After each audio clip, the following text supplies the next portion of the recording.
Many bubbles have formed throughout the world, and debt is seemingly bringing them all down. The debt bubble is really where the problem lies because the system itself is set up to run on debt, and that is something that must be finite. So the entire system here is ready for a collapse, something I've brought up many times, something that is unavoidable. Let's go into some of the reasons why that's the case. Take a look at this. This is the BIS, the Bank of International Settlements. I'm sure you've heard of them before. They're what I used in my book to quote 1.5 quadrillion in derivatives. And now they're saying that central bankers worried about bubbles and rebuke markets. So they're talking about how the debt is an extremely huge problem and it is getting worse. It is not where they were predicted to be. And they're talking about Europe specifically here. Not predicted to where they were supposed to be, and that shouldn't surprise anyone that's listening to this right now because they continue to make these forecasts about how positive the economy is, and don't worry, next year everything's going to get all better, and it never is the case. So let's go on. Argentina is having some huge problems right now. They're going into a point where they're going to default, and that's the second time in 13 years. So they're going to have to default. Ultimately, they have to pay, I believe it is $500 million, and essentially they are going to have big problems on the way out. But what does this ultimately say? It's that any country could face default.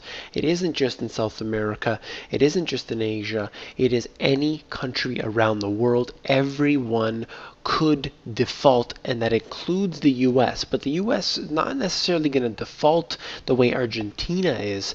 They may default when they are basically giving people confetti as money. They will ultimately default in a different way. So that is pretty interesting to look at. Now, what about this? Bulgaria tries to contain a bank run. So here, just showing you the map where it is located essentially. And right here, they're saying that they have a huge problem, but it is nothing to see here. There's nothing wrong. Have no fear. In fact, they're so serious about this that they are putting people in jail who are essentially trying to instill fear that there is something wrong. As soon as you have to jail people for this reason, you know that there is in fact something wrong. And that's what's happening right there in Bulgaria. Know that this happened historically in countless countries around the world in the recent past as well as far back. So this is something that has been documented over and over again. Bank runs occur all the time, and you are foolish if you have all of your life savings in these banks, no matter what country you live in.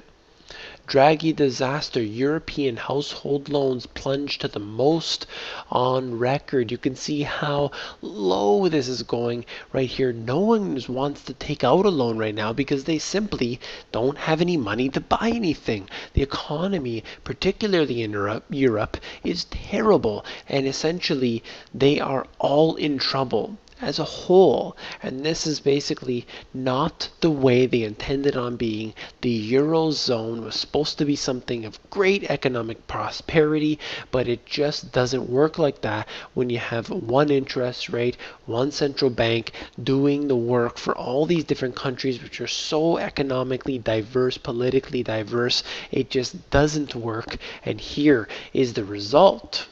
This is the French article I was looking for, and essentially the French joblessness soars to the record. You can see right here the job seekers going up, skyrocketing in a direct line upwards. This is unlike anything they've ever seen before because what they're trying to do is unlike they've ever done before. They're trying to print money at such a high rate. They're trying to basically force austerity at the same time.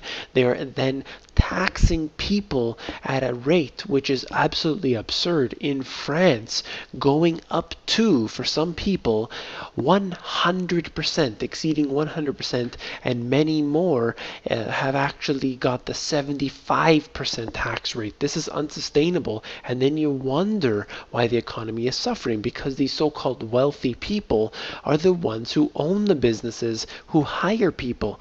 But as soon as they are basically taxed at such a high rate, they can't afford to hire anybody else. But this is undoubtedly the purpose of this action. They want these countries to go deeper and deeper into debt. That's why the system runs the way it does, so that they can be in control of the system, and they will ultimately decide our fate. But you have control of your own finances if you get the knowledge, if you get the information that you need. I hope that you like this video. If you do, please give me a thumbs up to signal that you want more of this type of video. And be sure that you watch my latest interview that I did with Finance and Liberty. It is in the interviews section on my main channel page. Check it out there. And don't forget to become an insider. If you're watching these videos, of course, you got to subscribe. It is essential. And also become an insider. It's totally free. It's at themoneygps.com. At the bottom, you fill in your email address, and I will send you occasional emails with short, concise info.